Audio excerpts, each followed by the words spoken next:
স্থানীয় সরকার নির্বাচন সামনে রেখে আচরণবিধি হালনাগাদ করছে ইসি। এ মাসের মধ্যে জানাতে হবে মতামত। এরই মধ্যে খসড়ায় প্রার্থীর অঙ্গীকারনামা তুলে নেওয়ায় যোগ্যতার মাপকাঠি প্রশ্নবিদ্ধ হবে বলে মনে করছেন অনেকেই। তবে কার্যক্রম নিষিদ্ধ আওয়ামী লীগ সংশ্লিষ্টদের নির্বাচন করা ঠেকাতে সন্ত্রাস বিরোধী আইনের সঙ্গে নির্বাচনী আইনের সমন্বয় করার কথা বলছেন বিশেষজ্ঞরা। নির্দলীয় নির্বাচন হওয়ায় দলীয় ও ব্যক্তি পর্যায়ে অঙ্গীকারনামার প্রয়োজন নেই বলেও মনে করছেন অনেকেই। এ নিয়ে আরও জানাতে বরিশাল ও খুলনা থেকে যুক্ত হচ্ছেন সহকর্মীরা। প্রথমে বরিশাল থেকে জানাবেন সহকর্মী মুরাদ আহমেদ। মুরাদ, আচরণবিধির এই পরিবর্তন স্থানীয় সরকার নির্বাচনের মাঠে কি ধরনের প্রভাব ফেলতে পারে বলে মনে করছেন বিশেষজ্ঞরা? দেখুন, একটা কথা কি, প্রার্থীদের মধ্যে কি প্রভাব ফেলবে এটা প্রার্থীরা ভালো বলতে পারবে।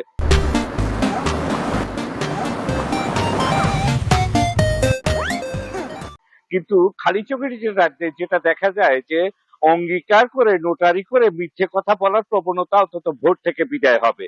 একটা নির্বাচনে অংশ নিচ্ছে প্রার্থী, সে আগামীতে পরিচালনা করবে স্থানীয় সরকার পর্যায়ের বিভিন্ন সেক্টরকে।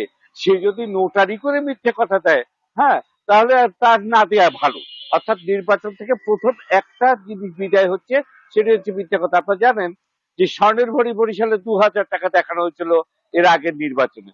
তো আবার এটাকে দেখানো হয়েছে নোটারি করে, এবং নির্বাচন কমিশন কোনো ব্যবস্থা নেয়নি। কে না জানে স্বর্ণের ভরি কত, হ্যাঁ, কিন্তু সেটুকু বরিশাল দেখা যায় 2250 টাকা, 3700 টাকা, এই হচ্ছে স্বর্ণের ভরি দেখানো হয়। তো এটা হচ্ছে ঘোষণা দিয়ে মিথ্যে কথা বলা। তো একটা নির্বাচনী প্রক্রিয়া থেকে এই মিথ্যাটুকু বিদায় নেওয়া, এটা আসলে মানে খালি চোখে যেটা দেখা যায়, বা বোদ্ধারা যে কথাটা বলছেন যেটা ভালো হয়েছে, যদি এরকম হয় তাহলে ভালো হয়। অঙ্গীকার নামার যদি অঙ্গীকারই না থাকে, অঙ্গীকারই ভঙ্গ থাকে, তাহলে সে অঙ্গীকার নামায় কি প্রয়োজন। আরেকটি বিষয় হচ্ছে নির্বাচনে নির্দলীয় যে বিষয়টি, এটি দু ধরনের মন্তব্য পাওয়া গেছে মানুষের। একটি হচ্ছে মানুষ রাজনীতি করে কেন। মানুষ রাজনীতি করে একদম তৃণমূল মেম্বার থেকে শুরু করে সংসদ পর্যন্ত একটি মার্কা লাভের জন্য, তাই না? নামের পাশে, ছবির পাশে একটা মার্কা থাকবে, এই জন্য মানুষ রাজনীতি করে। সেটুকুই যদি না পাওয়া যায়, তাহলে আর তৃণমূলের রাজনীতির কোনো অস্তিত্ব থাকে না, একটা শ্রেণী বলছে। আর একটা শ্রেণী বলছে যে না, মার্কার উপর প্রশাসনিক একটা প্রভাব চলে আসে, এটা না থাকাই ভালো। দু ধরনের মন্তব্য মিলেছে।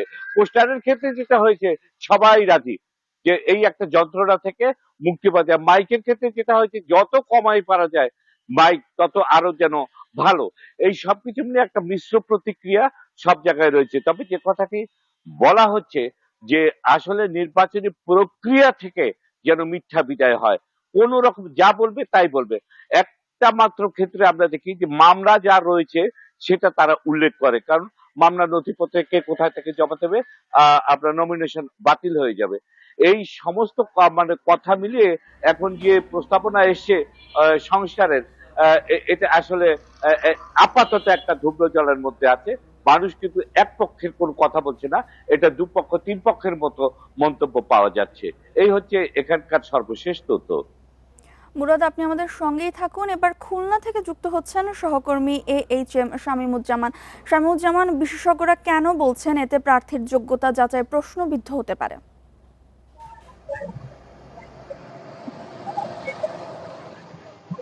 না দেখেন, আসলে কোনো নিয়ম বা কোনো কিছু চালু হলেই বা সিস্টেম চালু হলেই কিন্তু আসলে পক্ষে বিপক্ষে আহ, আসলেই কিন্তু মত থাকে। এই বিষয়টি নিয়ে কিন্তু আসলে আসলে মিশ্র প্রতিক্রিয়ায় রয়েছে। কিন্তু তারপরেও আসলে এখনো পর্যন্ত কিন্তু সবাই বলছেন আসলে একশো শেষ মুহূর্তে আসলে অপেক্ষার বিষয় যে আসলে এই প্রক্রিয়াটা কিভাবে বাস্তবায়ন হবে এবং কত প্রক্রিয়ায় সঠিকভাবেই আসলে বাস্তবায়ন হবে, সেই বিষয়টি কিন্তু আসলে দেখার বিষয় আছে। আসলে বিশেষজ্ঞরা যেটা বলছেন যে আসলে আমাদের বাংলাদেশের প্রেক্ষাপটে যে সময় কোনো নিয়ম হয় সেটা আসলে আহ, আহ, সব নিয়মেরই মাঝখানে আসলে কিছু না কিছু আসলে এড়িয়ে যাওয়ার আসলে সুযোগ থাকে বা আহ, কিছু কারচুপির কিন্তু আসলে সুযোগ থেকেই যায়, সেটা ইচ্ছাকৃতভাবে বা অনিচ্ছাকৃতভাবে। হয়তোবা সেই বিষয়গুলো আসলে এখনই আসলে বলার মতো সময় আসছে না।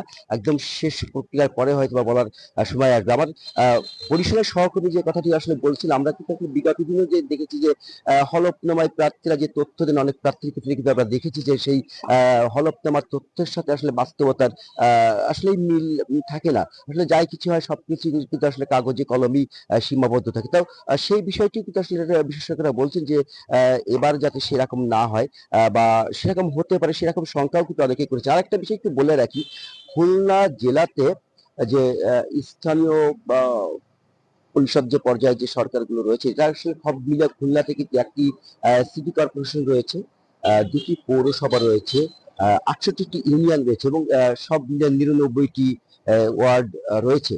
আমরা কিন্তু বিভিন্ন জায়গায় দেখেছি যে এইসব স্থানীয় সরকার পরিষদ নির্বাচনে এইসব পর্যায়ে যারা নির্বাচন করতে চান তাদের অনেককেই কিন্তু আমরা দেখেছি যে সংসদ নির্বাচনের পর থেকে তারা বিভিন্ন জায়গায় আসলে তৎপরতা করছেন, ছোট ছোট গণসংযোগ করছেন, ঘরোয়া মিটিং করছেন এবং বিভিন্ন জায়গায় মত বিনিময় করছেন।